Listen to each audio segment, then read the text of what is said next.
Welcome again, everybody, to another edition of First Person on PressProsMagazine.com, sponsored as always by the Precision Strip Company in Minster, Ohio. A great place to either start, change, or finish your career. They're always looking for good people. They may be looking for you. Check them out, give them a call or online, and let them know that you heard about them on Press Pros Magazine and First Person. Baseball again, the subject today, and a special opportunity because we get to talk with Andrew C., who's assistant coach and the recruiting coordinator for the Ohio State Buckeyes, about summer baseball, what you should work on, where you should play, how much you should play, things like that. Andrew, thanks for the time. Absolutely. Appreciate you. You're kind of an Ohio guy. I know you came from north of the border, but one-time pitcher for the OU Bobcats. That's right. I spent about 15 years of my life in the state of Ohio to this previous. So with playing at Ohio University, coaching at Ohio University, and playing for the Chillicothe Paints, Ohio is just like home.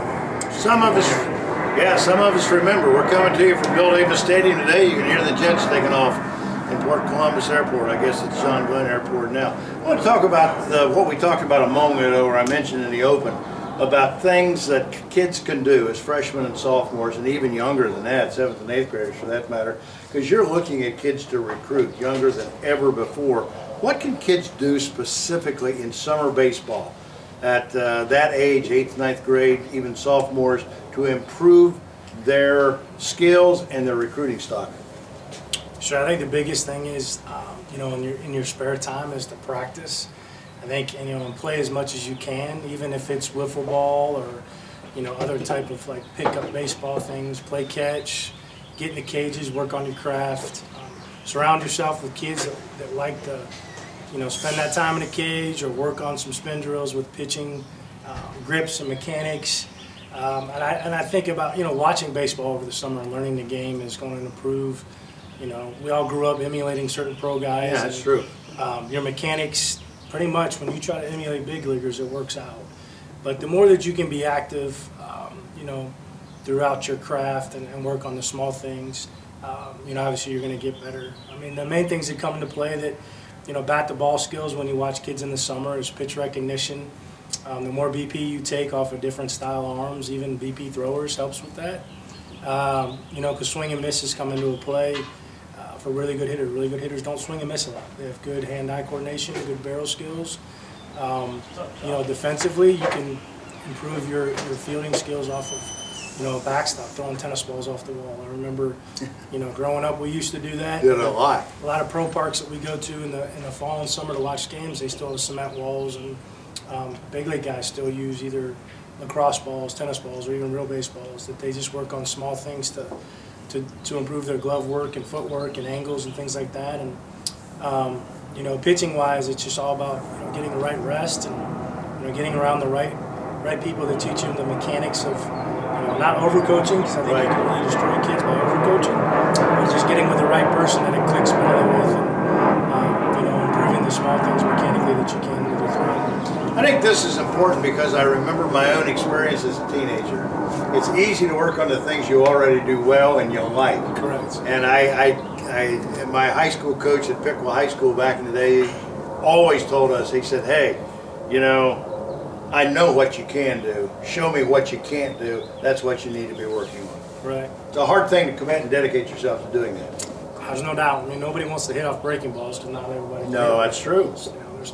Don't miss the fastball or learn how to hit the breaking ball. It's one or the other. And, that art, kids need to kind of realize that they have to hit different spins and different angles. And then, like you said, a lot of kids don't practice base work. That's why we spend a lot of time on practicing that. And that shows up quite a bit in summer and fall when we go out and recruit. It shows up a lot better here during the Big Ten season. It does. There's no question. More than once this year. Andrew C., the assistant coach, former pitching coach, by the way, at Clemson University, the recruiting coordinator with the Buckeyes, now our guest on First Person. Here's a good question I don't know that it ever gets asked enough, and that is, how do you pick the right place to play summer baseball? What is the right place to play if you have opportunities to choose one from another? Nowadays it's different. When we grew up, we had Legion Ball, and you had a couple options with Connie Mack, but the travel industry and business has grown positively and negatively, where it's, there's a lot more teams. We have some more options, but it becomes a little bit of a business. And families ask me this question all the time. I think you need to find out what is the most cost-effective for you as a family. What do you feel like is going to be a fit for you as far as playing time? Because once you make that commitment, you need to stay on that team at least for that year, unless there's some drastic reason that you need to separate yourself. And then finding, the right amount of games that you need to play in the summer, because there comes to a point where you need to, have some rest and play some other sports. I think that's one thing that's positive from guys that play multiple sports is that they learn different, types of movements and things like that. Yeah. Another issue about playing where you play in the summer is instruction. Correct. If you have the opportunity to get with a coach or somebody who has experience in teaching young players, that's really important, because especially in travel ball, we see a lot of guys who look like they're a couple years out of high school themselves. Yeah, and finding the right organization, there's a lot of good ones out there, and some that have been around for a while. There's a lot of good new organizations. Unfortunately, Legion ball has kind of dwindled a little bit. I liked the localness of the Legion Community programs, baseball. and it was right. And you had your neighborhoods that would come out and watch games. You had local kids, local high schools. But finding the right fit, it's different for everybody, but it's finding the right instruction that's got a credible, it's always just like anything. It's got a credible source and knowledgeable and treat you with respect. And then ultimately, you got to set your goals. What are your goals with this summer? And is it being evaluated? Is it getting better, just getting playing time? A lot of boxes need to be checked from an individual standpoint. We all had that dream. You had it, I had it. When you're in high school, you want to play college baseball. And if you can, you want to play even at the next level above that. But it's not, that dream doesn't happen for everybody. I was fortunate 50 years ago to walk on at Ohio State and get an opportunity to play here. That doesn't happen for everybody, but over the years I've realized that there's a lot of other places besides Division I baseball where you can play. You're the recruiting guy here. That is your primary responsibility, or a primary responsibility. But there has to be times when you tell kids, hey, maybe not Division I, but Division II or Division III, an Ohio Northern, a Findlay, or someplace like that, because at the end of the day, it's college baseball, it's NCAA baseball, and it looks good on a resume for the rest of your life. Sure.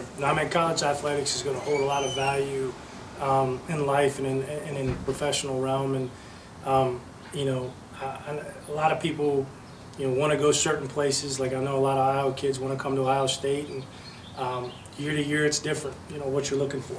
Pitching is always going to be a need, but if you have certain positions that are filled, and unfortunately we can't take everybody, but what I would I try to tell kids or parents that if you don't get an opportunity to play at Ohio State, a place like this, there are great programs. Adrian College from my hometown is a Division III program that's just done an unbelievable job in that division, and they have good players. They have some players that probably could have been at this level. And let me ask you this: is there a better small school baseball experience anywhere in Ohio than Marietta?